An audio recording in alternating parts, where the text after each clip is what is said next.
নমস্কার বন্ধুরা, শ্রী রান্নাঘরে আপনাদের সবাইকে স্বাগত জানাই। আজ আমি আপনাদের সাথে একটি চিকেনের রেসিপি শেয়ার করব।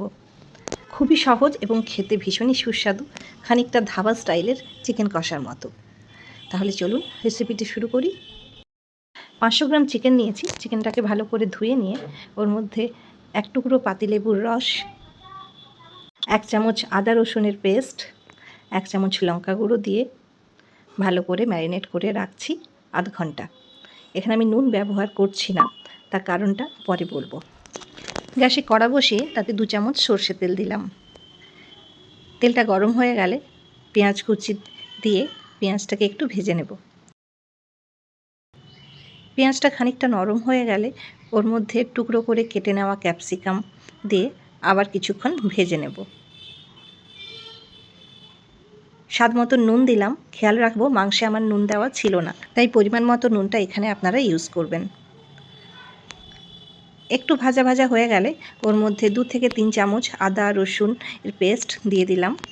এরপর খুব কম আঁচে আস্তে আস্তে মশলাটাকে কষিয়ে নেব।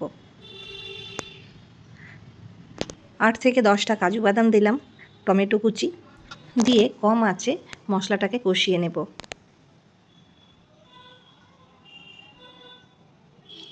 এরপর মশলার মধ্যে 2 চামচ হলুদ গুঁড়ো, 1 চামচ ধনে গুঁড়ো, সামান্য জল দিয়ে মশলাটাকে ভালো করে কষিয়ে নেব। মশলাটা কষানো হয়ে গেছে। এরপর গ্যাস অফ করে মশলাটা কিছুক্ষণ ঠান্ডা হওয়ার জন্য রেখে দিয়েছি। দেখুন মশলাটা ঠান্ডা হয়ে গেছে। এরপর এই মশলাটাকে মিক্সার গ্রাইন্ডারে দিয়ে এর একটা স্মুথ পেস্ট আমি তৈরি করে নেব। এরপর কড়াতে আবার কিছুটা তেল দিয়ে ওই ম্যারিনেট করা মাংসটা এক এক করে দিয়ে ভেজে নেব।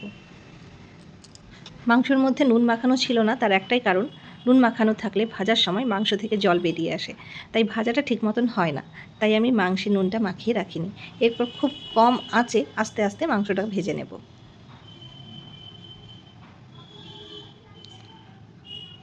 মাংসটা ভেজে নিয়ে প্রায় অর্ধেকটা সিদ্ধ হয়ে গেছে। এরপর মাংসটাকে সাইডে রেখে, বা চাইলে আপনারা তুলে নিতেও পারেন, ওই তেলেই গোটা গরম মশলা, তেজপাতা আর অল্প কাশ্মীরি লঙ্কার গুঁড়ো দিয়ে মশলার যে পেস্টটা বানিয়ে রেখেছিলাম সেই পেস্টটা কড়াতে দিয়ে দিচ্ছি। এরপর ভালো করে মশলাটা মাংসের সঙ্গে মিশিয়ে নেব। মিক্সি ধোয়া জলটা দিয়ে খুব কম আঁচে মাংসটাকে ফুটতে দেব। আস্তে আস্তে নেড়ে নেব যাতে মাংসটা কড়াই না লেগে যায়। কষতে কষতেই দেখবেন মাংসের কালারটা সম্পূর্ণ চেঞ্জ হয়ে গেছে।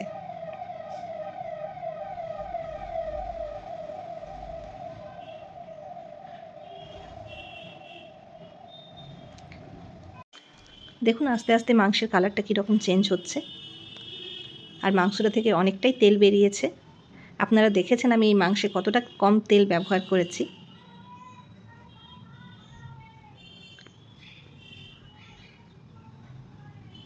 এরপর আপনারা চাইলে সামান্য একটু জল দিতেও পারেন, বাট আমি এখানে কোনো রকম জল দিইনি। ওপর থেকে ধনেপাতা কুচি ছড়িয়ে গ্যাস অফ করে কিছুক্ষণের জন্য ঢাকা দিয়ে রেখে দিয়েছিলাম। দেখুন আমার ধাবা স্টাইল চিকেন কষা রেডি।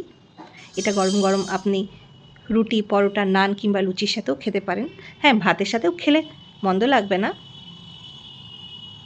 তাহলে রেসিপিটি কেমন লাগলো অবশ্যই আমাকে কমেন্ট করে জানাবেন। আজ আসি, দেখা হচ্ছে পরের ভিডিওতে অন্য কোনো এক রেসিপি নিয়ে। ভালো থাকবেন, সুস্থ থাকবেন। নমস্কার।